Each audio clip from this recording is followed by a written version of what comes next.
Hola chicos, buenos días, bienvenidos a su clase de geografía. El día de hoy vamos a revisar el tema migración en México. Lo que pretendemos lograr es que ustedes reconozcan la migración en México, sus implicaciones sociales, culturales, económicas y políticas. ¿Alguno de ustedes ha escuchado el término migración? ¿A qué creen que se refiera? La migración es un movimiento de población que consiste en dejar el lugar de residencia para establecerse en otro país o región, ya sea temporal o definitivamente. Generalmente las causas son económicas o sociales. Vamos a ver un poquito más de ello. Es importante que diferenciemos entre dos términos cuando hablamos de migración. Vamos a ver el término emigrante e inmigrante. El emigrante es aquella persona que deja el lugar donde vive para irse a vivir a otro. Y los inmigrantes son aquellas personas que llegan a vivir a un nuevo lugar. Las personas que se van son emigrantes y las personas que llegan son inmigrantes. Vamos a hablar acerca de los tipos de migración. Esta puede ser temporal, definitiva, interna o externa. ¿En qué consiste cada una? La temporal es cuando permanecen poco tiempo fuera de su lugar de residencia y después regresan. ¿Sí? Esta generalmente la hacen cuando van a trabajar, se van a trabajar un tiempo y regresan a casa. Más adelante vamos a ver un ejemplo. La definitiva es cuando se mudan de forma permanente, es decir, ya no regresan a su lugar de origen. La interna es cuando la población se desplaza dentro de un mismo país y en la externa es cuando la población se desplaza de un país a otro. La migración en México. Vamos a ver un ejemplo de migración interna. En algunos estados, como Guerrero y Oaxaca, es más frecuente la migración temporal. ¿Eso qué quiere decir? Que la gente se traslada por algunos meses a Sinaloa y Baja California para la recolección de tomate rojo o la pizca de algodón, pero después regresan a sus hogares. Entonces aquí la migración es interna, ya que es dentro de la República Mexicana, y es temporal, porque van por un tiempo y regresan.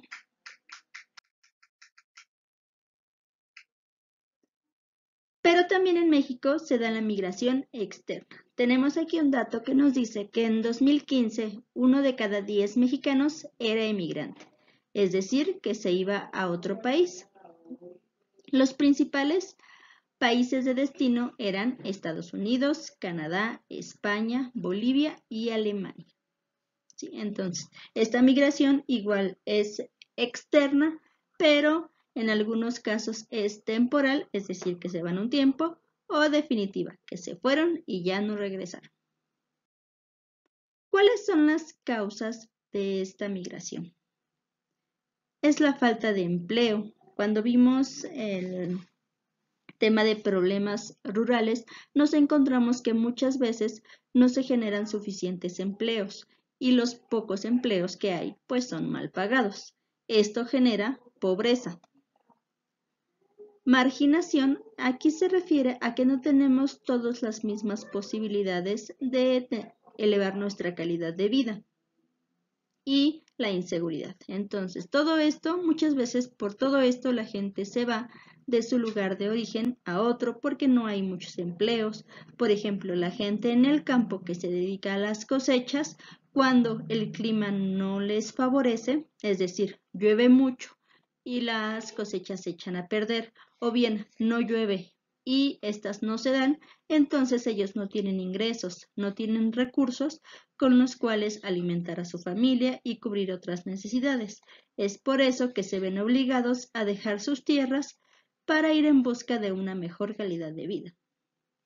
La pobreza se genera pues por todo esto y la inseguridad al haber pocos empleos, al ser personas que sufren de pobreza, pues muchas veces deciden irse por el camino más fácil y se empieza a dar la inseguridad, los robos, asaltos, secuestros y demás. Entonces, cuando ya no es una zona segura para mí y mi familia, pues decido emprender el viaje y buscar un mejor lugar para ofrecer una mayor calidad de vida. Pero también la migración tiene consecuencias. Por ejemplo, los lugares de donde emigran estas personas quedan abandonados o con muy poca población. Hay lugares en donde, aquí en México, en donde únicamente están habitados por mujeres y niños, ya que los hombres fueron a otros lugares a buscar empleo y de esta manera enviarle a la familia que se queda. Cuando emigran miembros de las familias, se rompe el núcleo familiar. Este está formado por papá, mamá e hijos. Muchas veces se van a trabajar ambos padres y los hijos se quedan a cargo de los abuelos. O bien, se va el papá y generalmente se quedan a cargo de mamá. Muchas veces se rompe este núcleo porque una vez fuera, pues se forman nuevas familias. También los migrantes tienen que adaptarse a una nueva cultura y aprender un nuevo idioma. Por ejemplo, las personas que se van de México a Estados Unidos o de Centroamérica a Estados Unidos, pues tienen que aprender a hablar inglés, tienen que adaptarse a la forma de trabajo de allá, tienen que adaptarse a los alimentos. Muchas veces nosotros estamos acostumbrados a que encontramos los alimentos que consumimos diario en la esquina, a 2 calles, pero pues allá es más difícil encontrar los alimentos y son muy diferentes a los que consumen en su lugar de origen. Y por la premura, porque el obtener papeles es un proceso muy tardado, pues algunos se convierten en migrantes indocumentados. Al ser migrantes indocumentados, pues tienen que padecer todavía más, porque tienen que estarse escondiendo para que no los vayan a deportar a su país, no tienen las mismas oportunidades de empleo y les es más difícil acceder. De alguna manera, ellos están conscientes de todo esto, pero saben que en el lugar de donde vienen, pues no tienen muchas posibilidades de salir adelante y por eso lo hacen.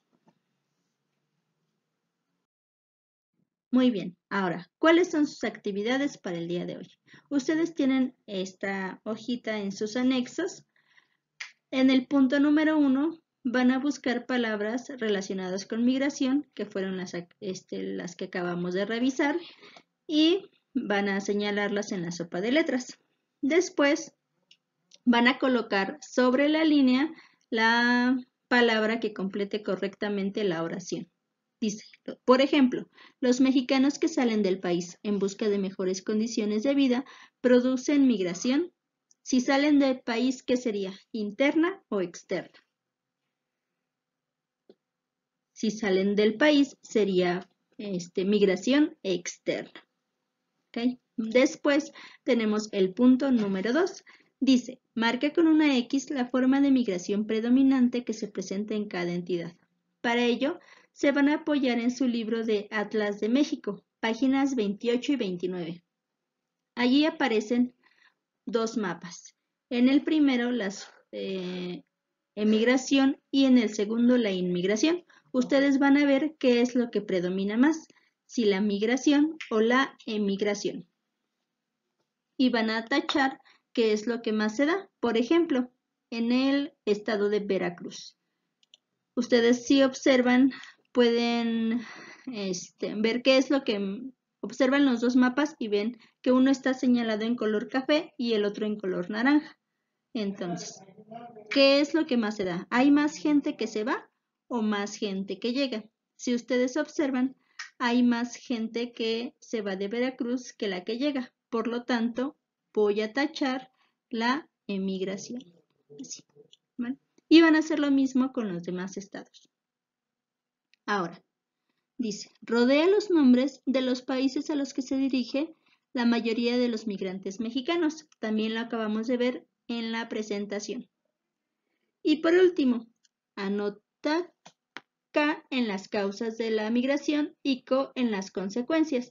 Aquí tenemos algunas oraciones y vamos a colocar sobre la línea azul si es una causa o una consecuencia.